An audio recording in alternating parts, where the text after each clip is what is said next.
can I just get your reaction to what your brother said? Well, first, John, thanks for having us on. Um, First off, I'd like to thank Officer Fanone for his and the other Capitol Hill police officers for their bravery and heroism on that day. And on behalf of the actual sane members of our family, which is everyone but Paul, uh, we apologize on behalf of our family to him for his despicable comments and disgraceful conduct through this whole incident. And that's your sense. That's your feeling about what he said in that case and what he's been saying about the insurrection? You know what he's doing, John. I think you're aware of this. Is he's raising money. He's saying outrageous things, just like Marjorie Trader Green does. And there's the fringe element in this country, which amounts to millions and millions of people who see that and applaud that, mainly because they get their news, as Officer Fanone indicated, through Fox and Facebook. And, they applaud that and they donate money to him. And that's what he's doing. So you think it's a fundraising thing? And I should note that neither of you are in contact with your brother at this point. It's been some time before you've had any relationship with him. But are you suggesting, and either of you can answer this, that he doesn't believe what he's saying there? He doesn't believe the lies that he spews? Let me answer that, and then I'll let Tim, do some talking here. But this is what's going on with Paul. Okay, he talks himself into these positions, because it benefits Paul.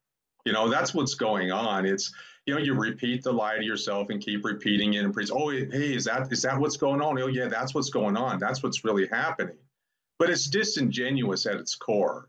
At some level, he doesn't believe it because they keep, if you notice, their whole strategy now is just to keep throwing up different conspiracy theories as a way of confusing people. So this is a strategy, that they're employing, and Paul's part of that.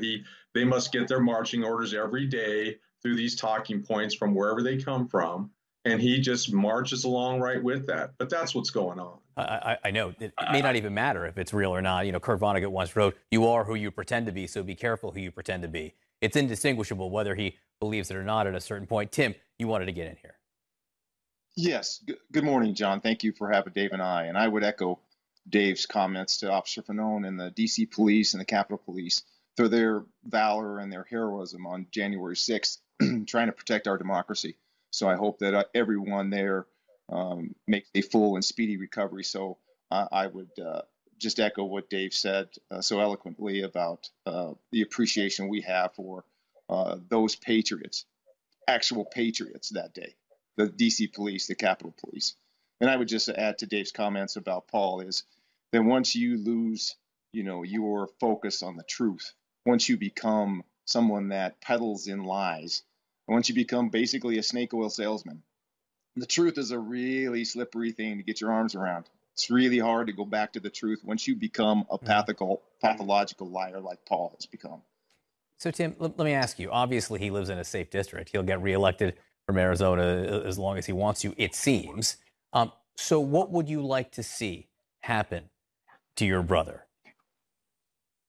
Well, I would like to see Speaker Pelosi and Leader Schumer and Attorney General do a full and complete investigation.